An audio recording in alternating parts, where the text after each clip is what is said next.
Em nome do Pai, do Filho, do Espírito Santo. Amém. Ave Maria, cheia de graça, o Senhor é convosco. Bendita sois vós entre as mulheres, e bendito é o fruto do vosso ventre, Jesus. Santa Maria, Mãe de Deus, rogai por nós, pecadores, agora e na hora de nossa morte. Amém.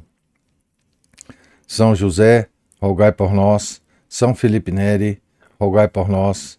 Nossa Senhora de Fátima, rogai por nós. Em nome do Pai, do Filho, do Espírito Santo. Amém. Bom dia a todos.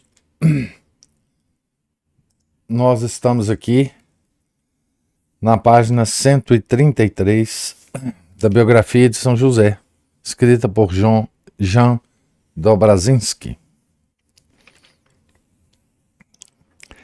Já era dia e o sol estava muito alto no céu quando José começou a descer. O José teve a revelação, do anjo sobre a gravidez de Miriam. A seus pés a cidade despertava. Baliam os rebanhos que saíam para pastar. Relixavam os asnos carregados. Os carregadores de água faziam ouvir seus gritos. Ressoavam centenas de vozes humanas. Agora José sabia como agir. Iria à casa de Cleofas e lhe pediria com humildade a permissão para levar Miriam para sua casa. Quando estivessem vivendo juntos, iriam calar-se os risos e as zombarias. Depois de certo tempo, seria necessário abandonar Nazaré. Partiriam para Belém. Iriam instalar-se na terra de seus pais. Era preciso que o menino, para quem faria o papel de pai, fosse um membro da estirpe. Mergulhado nestes pensamentos, caminhava depressa. E já perto de sua casa, viu Cleofas de pé diante da porta aberta. A perturbação afugentou o entusiasmo. Deteve-se perguntando-se o que iria ouvir. Cleofas saiu ao seu encontro apressado, mas radiante. Vim na primeira hora, começou. Vi a porta aberta e tu não estavas. Não sabia o que teria acontecido contigo. Baixou o olhar confuso, passou a mão no antebraço peludo. Não dormi a noite toda. Estavam frente a frente, ambos intimidados, sem saber o que dizer. Perdoa-me, começou de novo Cleofas. Ontem eu te disse umas palavras agressivas, duras. Não devia ter falado assim. És meu amigo. És melhor e mais sábio que eu. Eu te admiro. José fez um rápido gesto para detê-lo. Não digas isto. Nem de longe sou melhor, nem mais sábio. Estavas em teu direito de falar assim. Não, negou Cleofas. Não. Fiquei desgostoso. O povo falava. Suas zombarias me feriram. Já sabes o que acontece. Afinal, não aconteceu nada. Desde o momento em que entramos em acordo, ela se tornou tua mulher. Mas estava em tua casa. Por isso o povo zomba e isso te machuca. A gente daqui aproveita a menor ocasião para fazer zombarias. Divertem-se com isso. Zombavam porque se alegravam pelo fato de os outros não serem melhores do que eles. Mas logo se esquecem. Amanhã mesmo já não se lembrarão. Eu não tinha motivo para me preocupar. Mas estavas preocupado e eu o percebia. Não sabia o que fazer para recuperar tua amizade. Não tens que fazer nada. Já o esqueci. Antes, alegra-te porque vais ter um filho homem. Porque minha mulher diz que será homem, sem nenhuma dúvida. O primeiro filho é uma bênção do Altíssimo. Então não estás chateado? Vim correndo de madrugada para te pedir perdão por minhas palavras. Não te desculpes. Irás permitir que eu leve Miriam para minha casa? Acertaremos a mudança o quanto antes. A jovem está cansada. Deve ter trabalhado muito em casa de Zacarias. Isabel teve uma gravidez difícil, mas deu à luz facilmente e sem problemas. Também isto é algo extraordinário. O Altíssimo faz coisas extraordinárias e não as coloca sempre diante de nossos olhos. Agradeço-te, Cleofas, por ter querido vir. Eu tinha de vir. Durante toda a noite estive pensando que provavelmente estarias ofendido e talvez não quisesses continuar sendo meu amigo. Mas eu nunca tive um amigo como tu. Tua amizade é uma alegria para mim. Para mim também. Abraçaram-se afetuosamente. E agora, disse Cleofas, vai vê-la. Ela está na campina com o rebanho. Eu não lhe disse nada, mas ela sabe ler nos olhos e percebeu perfeitamente o meu mal-estar. Também para ela, as mulheres podem ter dito algo ofensivo. Seguramente estará sentida com isso. Já vou. Gostaria de carregar eu mesmo qualquer peso que pudesse afetá-la. Gostas dela tanto assim? Mais do que todas as coisas da terra. Sereis felizes. Eu também amo minha mulher. Mas assim, com simplicidade. Cleofas regressou à sua casa e José, depois de dar água e comida a seu burro, foi correndo outra vez para o prado. Mas não era apenas a trilha, a pino, que o obrigava a caminhar mais devagar. A alegria que sentia ao saber que não teria de pensar em separar-se de Miriam, a alegria ainda maior após sua conversa com Cleofas, deram espaço a um sentimento de nova timidez, superior ao que experimentara no dia de seu primeiro encontro com Miriam.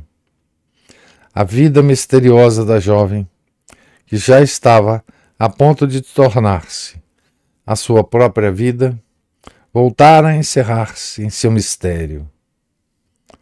Eu a terei a meu lado, pensava ele, e entretanto permanecerá tão distante. Eu a amo. E ela? Será capaz de amar alguém que não é mais do que uma sombra? Aqui de novo a ideia da sombra do pai, né? Ia cada vez mais devagar. Já podia ouvir os balidos do rebanho e o ruído das patinhas. Estava perto do lugar onde passara a noite. Aqui esteve deitado, perto destas moitas, e aqui, durante a noite, havia brotado uma grande flor branca. Agora tinha à vista uma simples campina no flanco de uma montanha que terminava num corte rochoso, cujas bordas estavam assinaladas por pequenos barrancos. Depois da borda, havia uma repentina queda. Dizia-se que, outrora, os habitantes da comarca arremessavam ali as esposas infiéis e os bandidos aprisionados. Aqui também, no tempo das guerras civis, resolviam suas diferenças com os adversários. E além do corte, abria-se o céu, e, à distância, viam-se uns montes cinza arroxeados. Como de costume, ela ia atrás dos rebanhos, mergulhadas em seus pensamentos. Ele disse: Miriam. Chamou-a por seu nome em voz baixa, e mesmo assim ela logo o ouviu. Voltou-se. Ele viu seu rosto tal como o recordava desde o primeiro encontro, mas coberto agora por um tênue véu de cansaço. Ela se deteve e fitou-o. Pareceu a José vislumbrar no olhar dela um lampejo de intranquilidade. E se aquilo era intranquilidade, havia também no olhar uma pureza incomparável. Fosse qual fosse a fraqueza que lhe pudesse sobrevir mais tarde, sentia que nunca poderia acreditar em sua culpabilidade. Estava de pé, silenciosa, esperando que ele se aproximasse. Estou alegre por teres voltado, disse ele. Minha tia já não precisava de mim. Eu estava preocupado contigo. Senti tua falta. Eu sei. Também pensei em ti, José. Houve silêncio por um momento. A seguir, José disse: Falei com Cleofas e pedi-lhe permissão para levar-te para minha casa. Nossa casa, corrigiu-se. Como estavas de acordo, quero poder estender minha proteção sobre ti. E acho que é necessário. Dominou sua timidez. Acho que é necessário que aquele que vai nascer, nasça em sua casa. José teve a impressão de que o rosto dela se iluminava de repente com um raio de luz. Seus olhos brilharam, os lábios abriram-se num sorriso. A sombra, que parecia ser uma sombra de inquietude, desapareceu prontamente. A alegria apoderou-se dela como um fogo que tivesse absorvido o cansaço.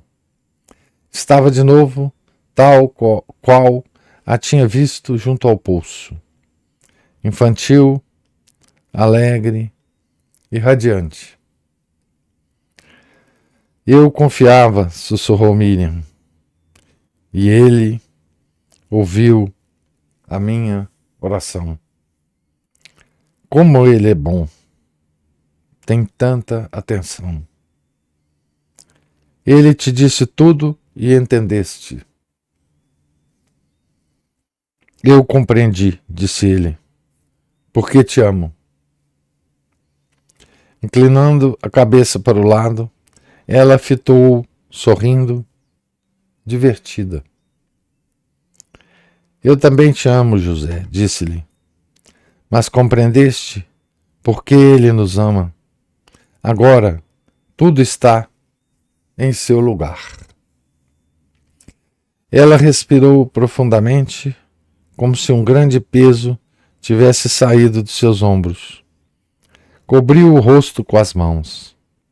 José não sabia se por trás da cortina dos dedos ela ria ou chorava de felicidade. Mas ela logo retirou as mãos, com os olhos cheios de lágrimas. Fitava com ternura o rosto do homem. Falava-lhe unicamente com o olhar. Mas esse olhar fez com que o abandonasse imediatamente tudo o que impedia a felicidade de José. O mundo dela continuava sem ser o mundo dele. Apesar disso, entendeu.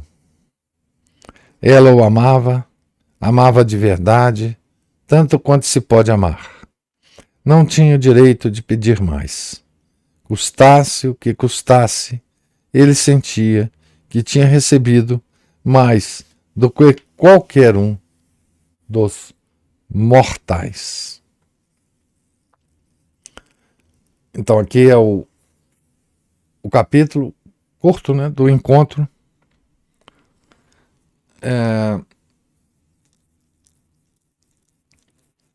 Depois da revelação, né, de que José teve do anjo a respeito da gravidez de Miriam, né? O próximo capítulo nós já vamos passar para um capítulo sobre o palácio de Sebastião, né? Sobre Herodes. Então, eu quero fazer alguns comentários aqui sobre esse capítulo, né? Então, esse capítulo ele revela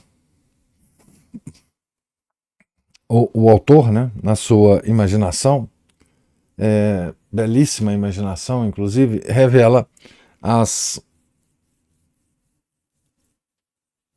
maquinações, né, os movimentos da graça divina nos personagens, né?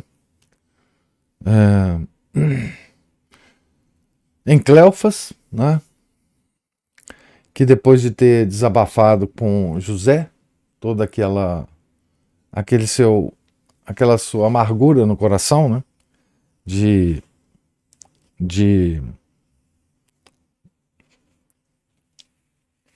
da traição, né, que ele sentiu que José tinha feito, né? Passa a noite pensando enfim, volta à casa de José para dizer as palavras que nós ouvimos, né? Então, Cleofas também é coberto pela graça, né, de Deus. No capítulo anterior a gente viu José recebendo a revelação, né? E agora o encontro com Miriam, Maria, né? E aqui o nosso autor, né, ele deixa claro para nós, né, a apreensão, a santa apreensão de Miriam, né? Ou seja, aquilo que talvez parecesse cansaço no semblante de Miriam ao voltar da casa da sua tia Isabel, talvez fosse a apreensão a respeito do comportamento de José ao saber da sua gravidez, né? Eu digo santa apreensão porque ela nunca teria duvidado de que Deus, como ela mesma tinha raciocinado, né? Aquele Deus, o Altíssimo, que tinha feito com ela aquele ato, aquele mistério tão grande da encarnação do Verbo, faria com que José soubesse da melhor forma possível a respeito desse momento, né? Ela não tinha dúvida no seu coração a respeito disso, né? Mas ela estava apreensiva, né? Quando é que isso ia acontecer? Como poderia acontecer? Ela se recolheu, sabendo que ela, propriamente dita, não teria papel nenhum nesse desenrolar, né? Pelo menos no desenrolar na cabeça de José, né? Então ela se recolheu, né? Na sua descrição, uma santa descrição, né? E aí, ao perceber que José, né, certamente tinha entendido tudo, né? Daí a expressão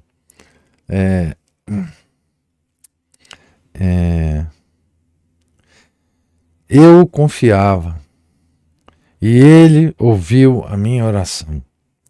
Como ele é bom, tem tanta atenção.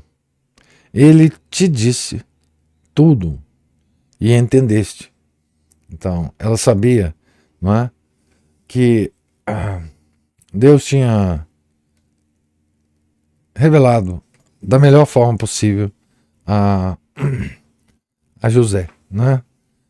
Aqui tem um outro detalhe muito interessante que o autor coloca, é que, embora ela estivesse esperando, né, a ação do Altíssimo em relação a São José, ela continuava a sua oração, né? Ele ouviu a minha oração, né? Então, ela, ao mesmo tempo que esperava que a situação só se desenrolasse pela ação de Deus, ela não parou de pedi-lo, né? Que isso então pudesse acontecer, né? E a gente sabe hoje, né? Depois de todos esses desenrolares aí, que nenhuma oração é tão potente diante da Santíssima Trindade quanto a oração dela, né? Então, aqui nós vemos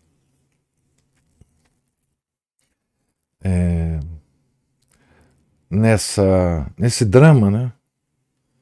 Nós vemos as ações de Deus, não só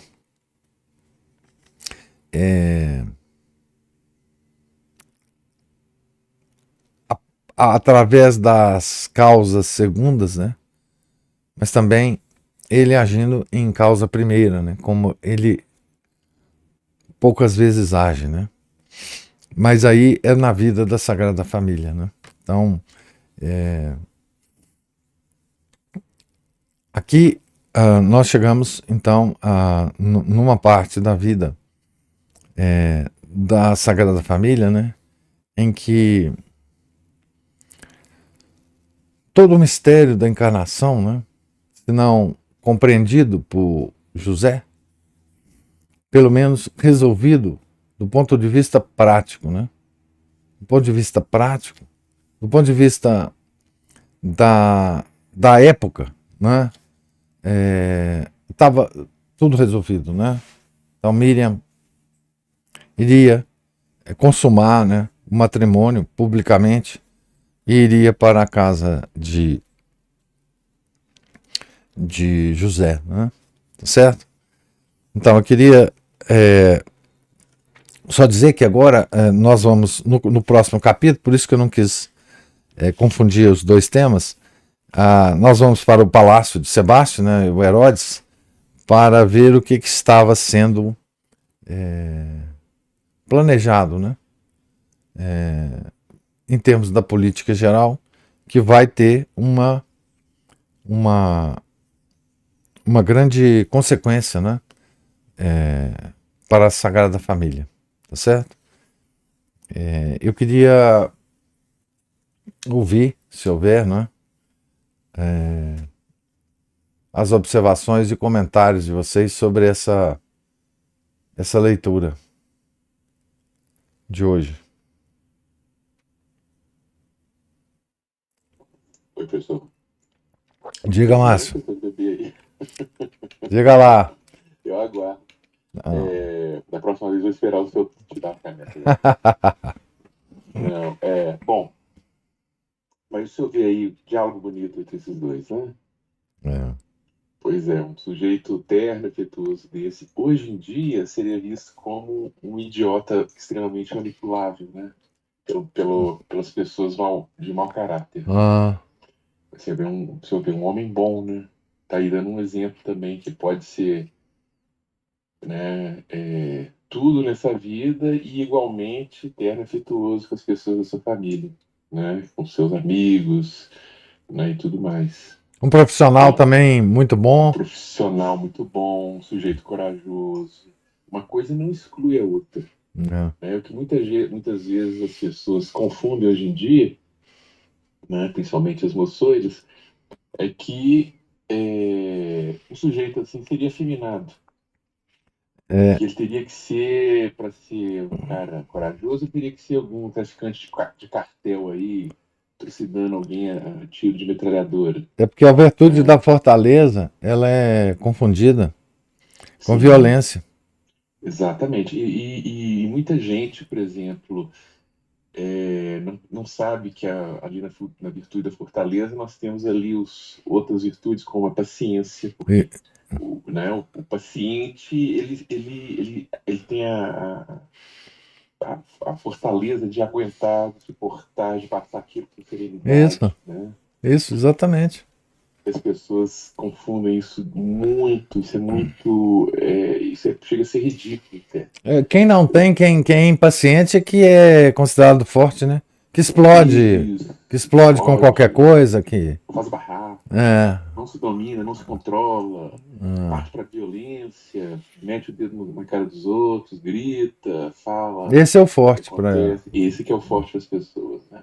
Isso, na verdade, é uma pessoa fraca, ela não se é fraca, domina, é. não é. Então, as virtudes, né, as pessoas confundem as virtudes, né? Se elas forem ver uma cena dessa, um diálogo desse, né? Não só o José, mas qualquer um homem conversando assim, dessa forma, né? O pessoal vai achar que ele né, efeminado, frouxo, fraco, e não vê o resto do contexto, não vê as outras virtudes, não vê, né? Por isso que é importante.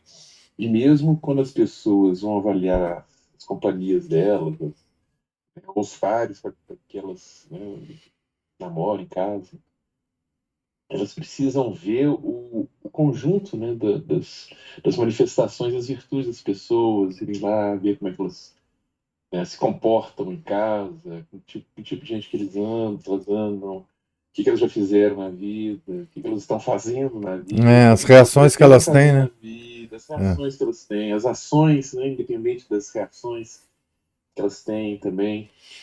Muitas pessoas são reativas, né? E elas justamente caem nessa situação que você falou. Elas explodem, ou então afrouxam, ou então as pessoas também, naquela questão da coragem, né? Lembra uma vez o Cid Silveira colocando, né? Tem a temeridade, tem a covardia e tem a coragem. Isso. A covardia é falta, a temeridade é um aparente excesso, na verdade, uma desconsideração pelos perigos, É e a falta de coragem é prudência, né? Temeridade é exatamente falta de prudência. falta de prudência. E a coragem sendo aquela virtude de, apesar dos perigos, apesar das dificuldades, a pessoa, mesmo assim, ela vai ter que agir quando for preciso agir, né? E se não for necessário ou prudente agir, não pelo menos, seja lá agir ou agir daquela forma, a pessoa vai aguardar um momento melhor para poder agir. Isso. Né? As pessoas acham que, né, o indivíduo tem que ser masculino, ele tem que sair agindo igual um descabeçado, né? Você não pode esperar, não pode aguentar, não pode, né? Aquela Não. frase, não levar desaforo para casa. Tem desaforo que é bem difícil de levar para casa, Sim, viu? mas às vezes ele precisa. Às vezes ele Tem, precisa. para evitar um mal maior. Ali É, pode sair uma briga, uma morte, exatamente. comprometer ali uma situação que pode ter repercussões ali durante longos anos para cima da É. pessoa, seja, né, Não só para você, qual mas para for. todos os outros em volta, né? Sim, para os outros também, É. né? Então, as pessoas, na hora que elas veem as coisas dessas, elas têm que avaliar bem, entender bem o que são as virtudes também. Elas têm que entender isso direitinho para poder avaliar as pessoas e avaliar as próprias ações, inclusive. E nós estamos falando só de virtudes cardeais, né? A Ah, gente precisa sim. entender isso para começar a tentar entender as teologais, porque as cardeais são fundamentais, né?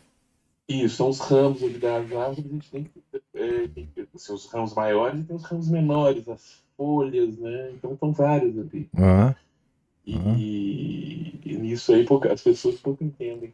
Muitas vezes, na hora de fazer um exame de consciência, confissão, isso passa batido por elas, assim, naqueles pontos cegos, né?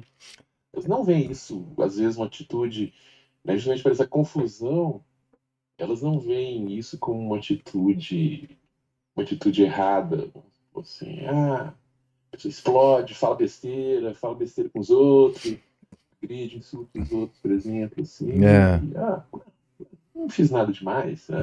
Sou assim, né, Gabriela, né? ela, Eu fui assim. você pôs, o pessoal me provocou, né? Eu tive que A culpa é fazer. deles, a É, culpa foi deles, eles que me fizeram ficar assim e tal, tal, tal. São José é um exemplo das virtudes cardeais, assim, em ato, né? Exato, Todas exatamente. elas, todas elas. Como agir, né? Ele pensa bem, ele considera, né? Ele é bem equilibrado, uma pessoa bem equilibrada. Para merecer, né, uma Nossa Senhora, tinha que ser uma pessoa de muita virtude também, né? E humilde o suficiente para fazer toda a vida dele girar em torno da vida dela, né? Sim, também. Sim, exatamente. Na vida dela, do nosso Senhor, depois a gente vai ver aí, né? Depois a gente vai ver. Mas é isso mesmo, pessoal. Por enquanto era só isso que eu tinha. Ótimo. Ah, não, tô lembrando aqui uma coisa. Lembrando daquela parte aqui das devoções aí que o pessoal gosta, o São José também tem um escapulário e tem um rito é um livro de bênçãos sacramentais, se não me engano, antigo, né, tridentino mesmo, em latim, né? Ele tem a imposição, por exemplo, do escapulário Nossa Senhora do Carmo, e tem também o escapulário de São José, de Não São Miguel sabia. Arcanjo, sim. E tem um rito para tipo Para imposição.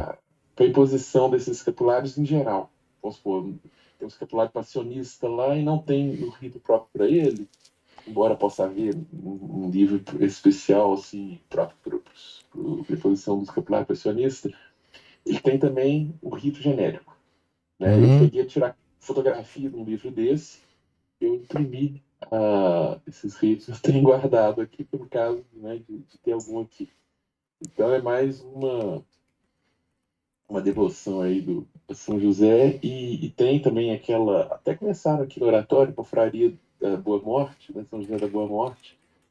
Não foi para frente, mas eu gostava muito. Eu peguei um livrinho, depois comprei um outro aí. Não é tão bom quanto este que foi feito aqui, né, modéstia à parte, mas também tem sempre uma jaculatória, né, a rezar para São José, para pedir a Deus pela salvação das almas, né, dos agonizantes e É o moribundos, santo da e boa morte, né? sim, É. tem aquelas jaculatórias, né? Jesus e Maria assistiram na minha última agonia, coisas desse jeito, É. né? Talvez uma curiosidade apenas, mas é isso, pessoal, obrigado.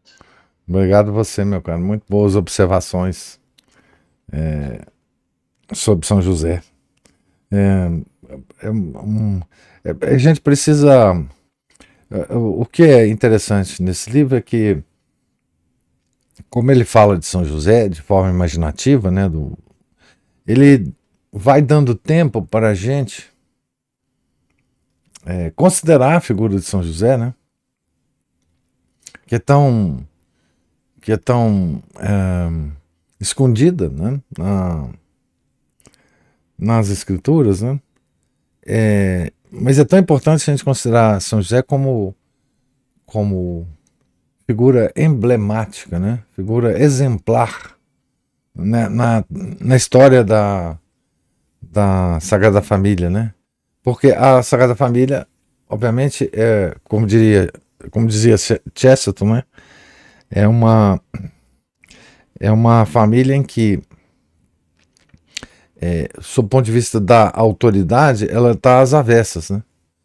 Porque numa família normal, a autoridade flui, né? Do pai para a mãe, para o filho, né? Essa é a cadeia de autoridade, né? Numa família normal. Na Sagrada Família é inversa, né? Filho, mãe e pai. Então, mas São José é iluminado pela tradição ou por alguma obra imaginativa dessa, né? Ele se destaca, né? de forma a poder servir de exemplo, né? Para o comportamento viril, né? Do homem no matrimônio e na sociedade de modo geral, né? É muito enriquecedor, né? A gente considerar São José dessa forma, né? E por isso as devoções todas particulares dele, né? E de muitos santos, né? Que tinham devoção particular com São José, né?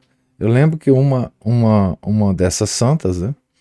Que nós já lemos aqui a biografia, e na biografia deixa muito claro essa devoção especial que ela tinha a São José, é Santa Teresa, né?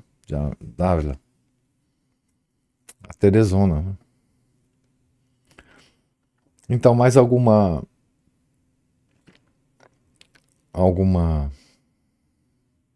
observação ou comentário? Professor, já que o senhor citou Santa Teresa d'Ávila, me faz lembrar que ela dizia, né, que a coragem não é ausência de medo, mas é agir apesar do medo. Uhum. Você vê, nós vamos ver aqui, né? Nós ainda vamos ver a quantidade de perigo que a Sagrada Família enfrentou, né? A quantidade de situações iminentes de perigo que desesperaria qualquer ser humano, né? O autor ele caracteriza bem essas várias situações, né? Então, e cada situação pela qual passa a Sagrada Família é uma situação em que a gente vê claramente, né, a coragem, a fortaleza de São José, e como que ele extraía essas virtudes de si mesmo, mas também do apoio de Miriam. É um apoio sutil, sem a gente considerar a graça de Deus envolvida em todas as situações, a gente pode perceber a relação puramente humana, né, dos dois frente aos perigos. Nós vamos ver isso em várias situações, que é um exemplo para nós, né, de contemplar aquela situação, né, contemplar todos os perigos, né, e todas as coisas que poderiam ter dado errado em tudo aquilo, né? Mas como é que é o comportamento humano, que eu estou dizendo, daquele casal, né? É uma coisa extraordinária. Porque, claro, a ação da graça pressupõe também o comportamento nosso, né? Quer dizer,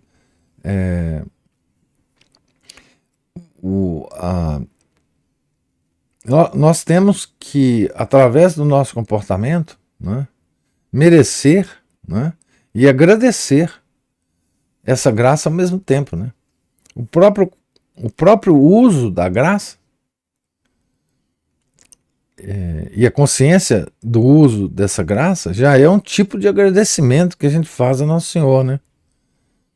Como se a gente dissesse, olha, eu estou vendo que a ajuda do Senhor, não é? Eu vou usar isso aqui para resolver um problema prático e imediato, mas eu sei a fonte, de onde vem esse discernimento, essa energia para fazer isso, né? Então, no próprio uso da graça, já há implícito um agradecimento nosso, né? Da própria graça recebida, né? Então, a Juliana levantou a mão aí e mandou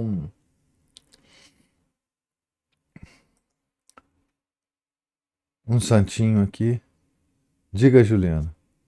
Eu mandei essa imagem porque é uma das imagens de São José que mais me comovem, assim, mais, não é uma comoção, mas é a que mais revela São José para mim.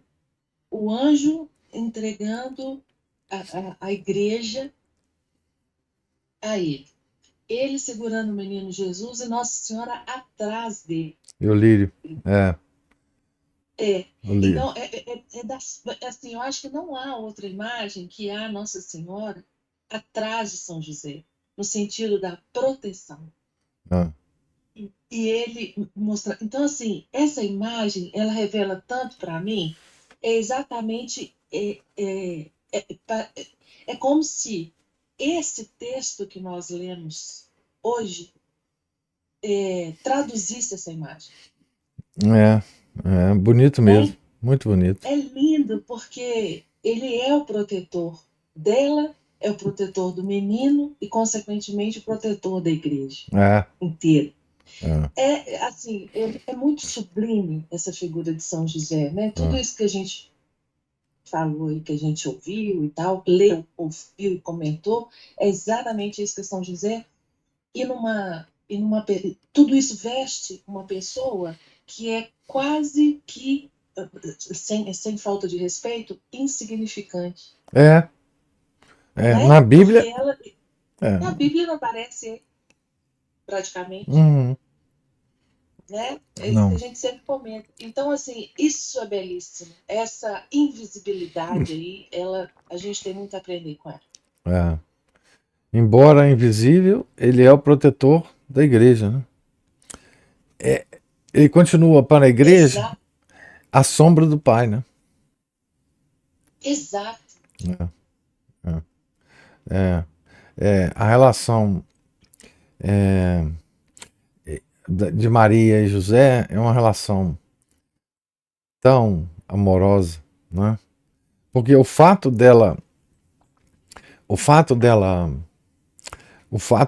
a gente vai ver que na história Maria aparece como apoiadora de São José. Quer dizer, é uma pessoa que está atrás mesmo, né? Apoiando, consolando, não, vai dar certo, não, vamos aqui, etc, etc, né? Que a posição, né, que ela toma na Sagrada Família, que é a posição da mulher mesmo, né, como exemplo, né? Sendo ela quem era, né? E José sabia disso, né? Ele nunca esqueceu quem era a esposa dele, né? É muito sutil é muito delicada o relacionamento de São José e a Virgem Maria é muito delicado, né? E quando tem uma pessoa que consegue imaginar essa história, né, da forma como o nosso autor polonês aqui consegue, a gente vê que a gente consegue também seguir um pouco essa delicadeza no relacionamento que não fica explícito, né? De forma nenhuma assim, não de forma nenhuma, mas ela não fica tão explícita nas escrituras, né? Esse relacionamento, porque ele praticamente José praticamente não aparece, né?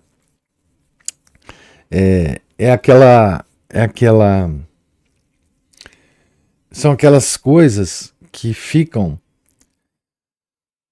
nas Sagradas Escrituras num nível em que só acessa esse nível quem tem a capacidade de meditar sobre as Escrituras, né? A capacidade de ler nas entrelinhas não é uma coisa acessível aos apressadinhos, né? Não é uma coisa acessível, por exemplo. Vocês vejam, os protestantes, né?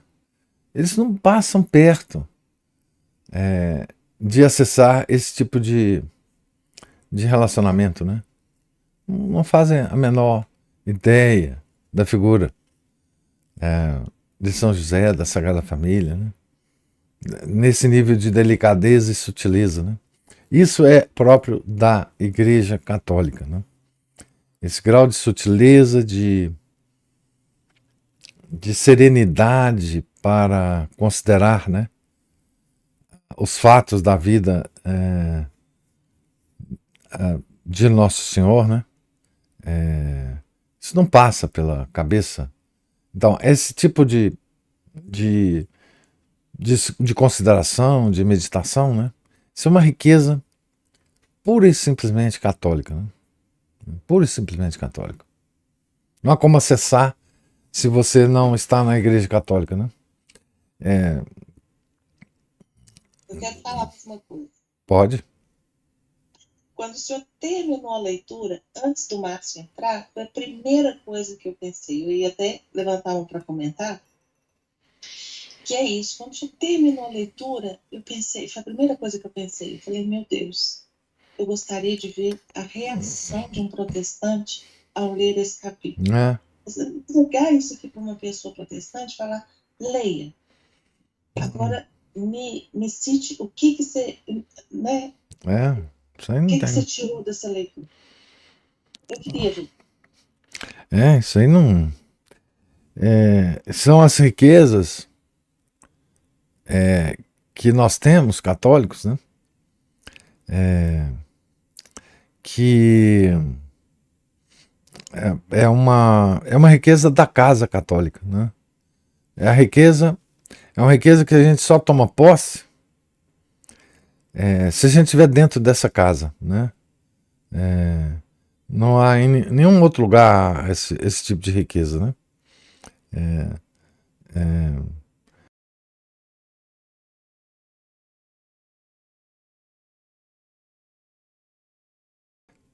A nossa religião é repleta desse tipo de riqueza, né?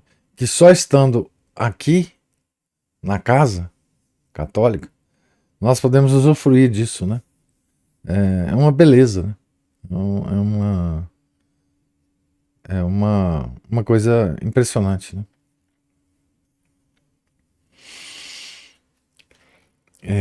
Mais alguma... Oi, professor, voltei. Opa! O protestante, no geral, eu estava acompanhando aí e concordo, é isso mesmo. Ele tem uma espécie de analfabetismo funcional contemplativo. Tudo dele tem que ser muito literal, né? Justamente para poder tirar aquelas doutrinas malucas deles, tem que ser de forma literal, separada, isolada do resto do contexto, né? Das escrituras e da tradição. Tradição, então, nem se fala. Mas parece muito com essa forma de pensar do método científico moderno, né?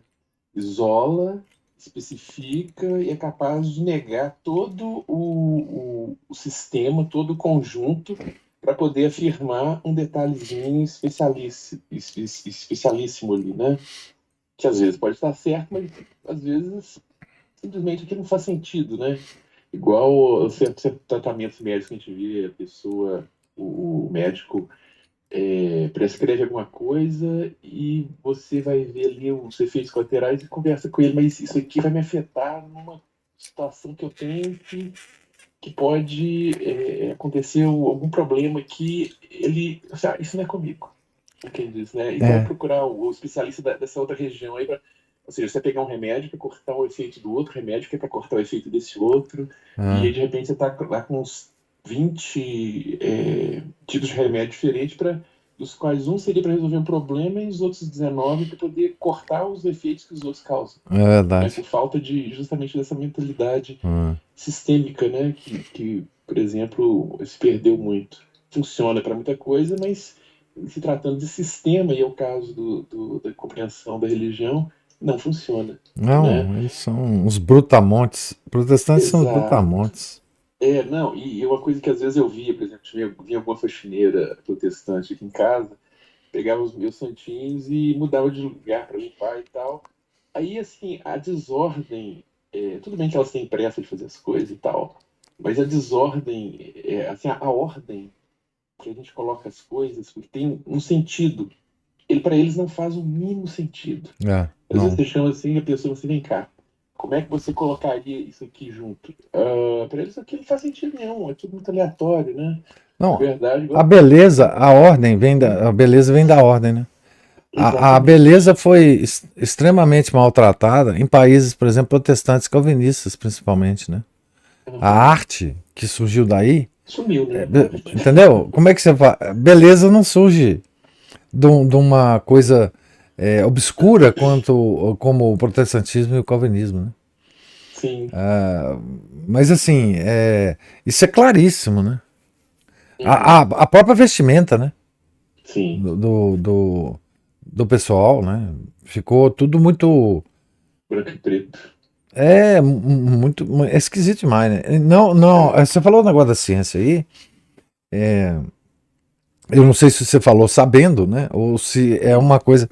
A, o, o protestantismo tem um grande papel na criação da ciência moderna. Sim. Existia grandes cientistas protestantes, né?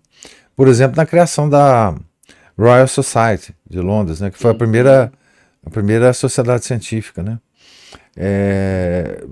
E proeminência também dos protestantes na maçonaria, né? Então, assim, não é por acaso, né, que essa perda de sensibilidade e delicadeza levaram as pessoas a caminhos, enfim, muito próximos do capiroto, né? Sim, verdade. E que não é à toa, por exemplo, que outro dia eu estava vendo um comentário, né, na internet. Eu não me lembro exatamente do que era. E às vezes eu paro um vídeo, assim, às vezes eu vejo, deixa eu ver se que esse pessoal falou sobre isso. E um comentário, um sujeito falando que como ele fica impressionado de como, isso eu também tive essa mesma impressão também, como de tudo que é bonito, de bom gosto, surge, por exemplo, de países como Itália e a França. Mas é claro, Principalmente da Itália. A Itália é incrível. é Itália, França e Espanha, filhinho. Não tem outro jeito, não. Sim, É sim. do católico. Ele especificamente estava falando da Itália, mas A realmente. Itália Portugal. Oi? Portugal. Portugal é um pouco mais acanhado, né? ele é Em acanhado, geral, é é. engraçado, né? É. É mais sóbrio, assim, mas. Comparando assim, entre Inglaterra e França, ele está mais pro inglês do que pro francês, É, enquanto a Espanha estaria pro francês, né? Ele é é, mais sóbrio, mais comedido, mais ele é mais. acanhado. É engraçado isso. A gente vai, por exemplo, nas nossas igrejas aqui, elas são bonitas, as históricas, né?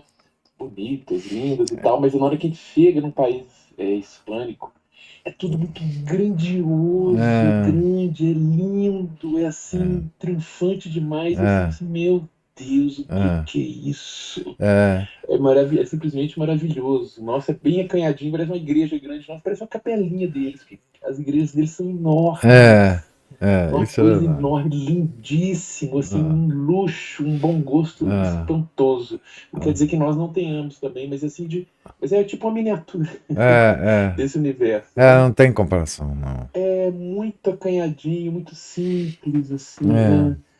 Bom, e outra coisa também que me passou também é quando a nossa Juliana estava falando da imagem ali de São José, que aliás é lindíssima, né?